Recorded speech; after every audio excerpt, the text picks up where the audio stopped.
And we continue our lecture with systemic viral infections. We start with the yellow fever.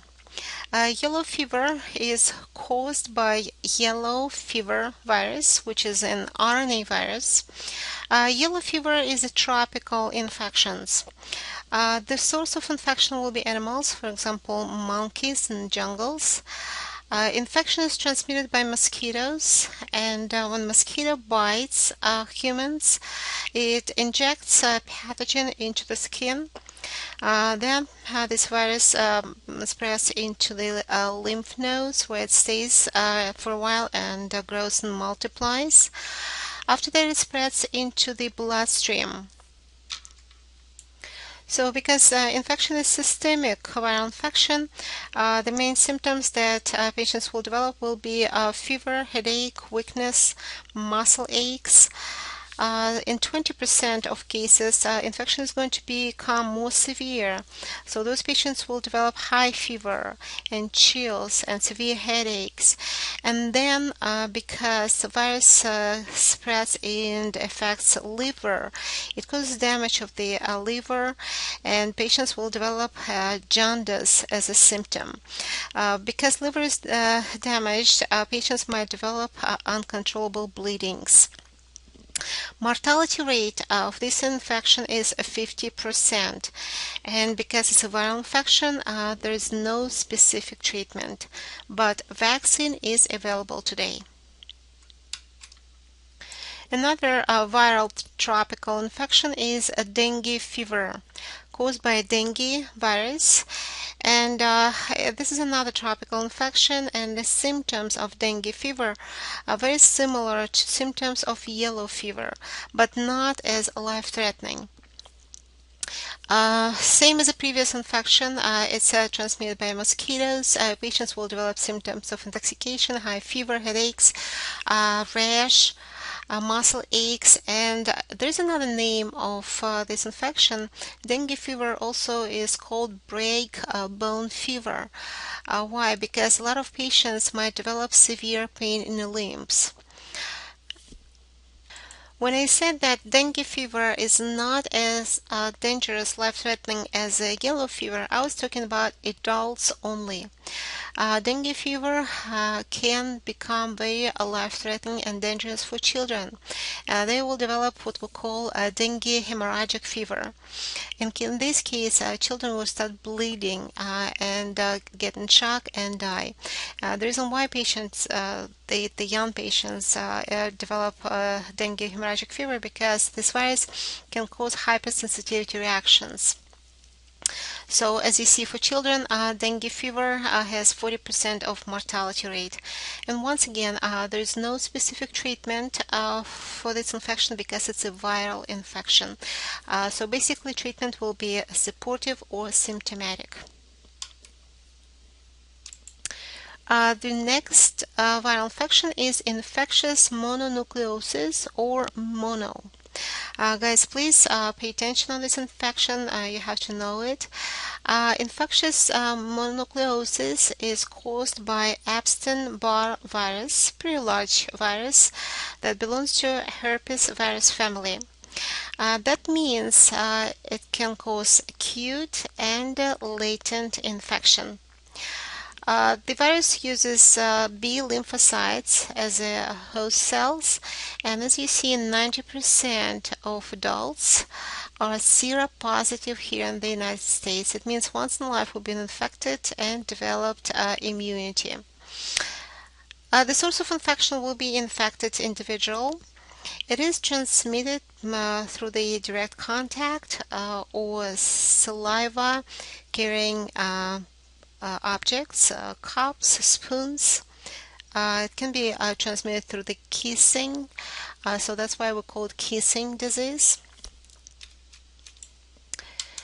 The incubation period of this infection is about 1 or 2 months, and after 1 or 2 months from beginning of infection, patients usually develop first symptoms of infection.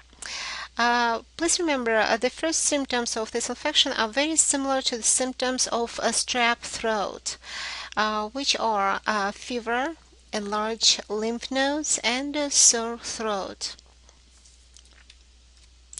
And then one of the very specific symptoms will be general fatigue that can actually last for several weeks. As I said, Epstein-Barr virus uses B lymphocytes as a host cell. When they infect B lymphocytes, they cause activation of those B lymphocytes, and you remember when B cells get activated, they proliferate. So because they start proliferation, the balance between number of the B cells and T cells will be lost for a while, and then T cells will try to get B lymphocytes under control. And when they're trying to do that under microscope, we will be able to see enlarged T lymphocytes. This is where actually how we diagnose mononucleosis when we see enlarged T lymphocytes under microscope. Eventually, the balance between T and B lymphocytes will be reestablished, and that means a patient starts going through recovery. Also, you have to remember that Epstein-Barr virus can cause very serious complications. If you see, you can see them on the right side of the slide. You see Epstein-Barr virus can cause B-cell lymphoma in immunocompromised patients. It can cause nasopharyngeal carcinoma, very common complication in China, or also it can cause Burkitt's lymphoma. On this slide, you see on the left side, you see a picture of Epstein-Barr virus. This is how it looks like under microscope.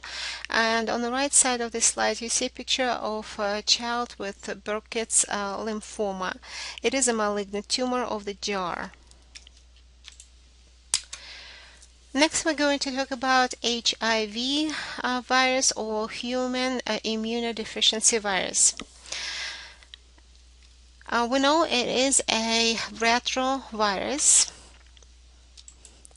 There are three main modes of transmission for this infection. Number one will be sexual transmission or sexual contact, direct contact. The second one is through the contaminated blood or blood products. And the last mode of transmission for this infection will be from mother to fetus.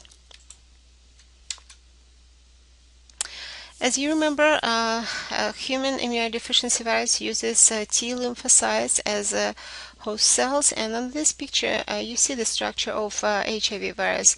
It is an enveloped virus. It has two copies of RNA molecules in the core. Here's a capsid envelope with the spikes, and here's a T cell or CD4 lymphocyte that is used by this virus as a host cell. Now, incubation period of HIV infection can vary. It actually depends on the immune system of the patient. The stronger is immune system, the longer can be incubation period. It can last for years. And then infection has two phases, or two stages: acute phase and a chronic phase. Let's look at this graph because it shows us what happens to CD4 count and viral load during each stage. So acute phase usually lasts for about 3 months or 12 weeks. So during the acute phase of HIV, as you see in the beginning of acute phase, the viral load goes up. It means virus actively replicating. And at this period of time, CD4 count will go down. Then somewhere in the middle of acute phase, the immune system will try to fight this virus. And as you see at this point, viral load will go down and CD4 count will go up. What are the symptoms of acute phase? Low-grade fever for weeks or sometimes months. Enlarged lymph nodes, especially in the neck and the groin area. Skin rash. Fatigue. Headaches. Muscle aches. And then after that, patient moves into chronic phase. During the chronic phase, as you see, the viral load slowly goes up all the time, and CD4 count slowly goes down. When patients reach CD4 count 200, it means patients got into AIDS stage. Normal count for CD4 lymphocytes will be 800.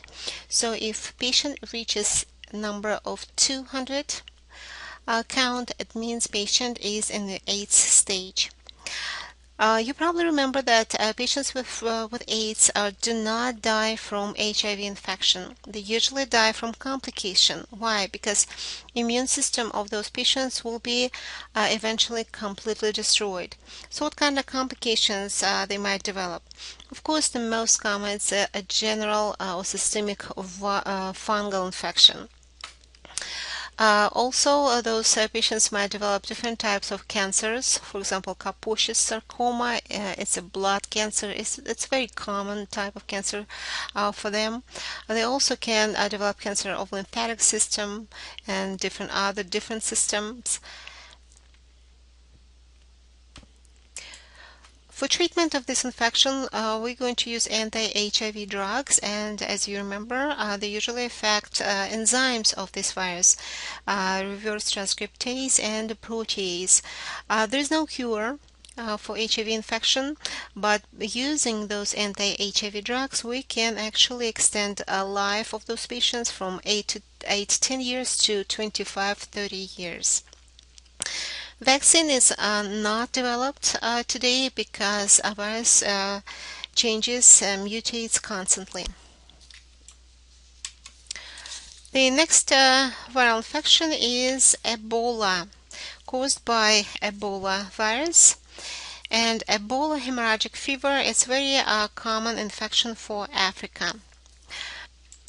Mortality rate of this viral infection is very high, about 92%. The source of infection will be monkeys, birds, plants in the jungles. Transmitted through body fluids. Infection is transmitted through the body fluids, for example, through conjunctiva or air or mucous membranes of the mouth. Because Ebola hemorrhagic fever is a systemic viral infection, it means virus spreads in the bloodstream and fluids. As a result of multiplication, replication of this virus causes necrosis in different organs and tissues. So basically, those patients start bleeding, and the main cause of death, this is the major bleedings from internal organs. Eventually, patients might get in shock and die. Once again, it's a viral infection, means that there is no specific treatment for this infection. Treatment will be supportive or symptomatic.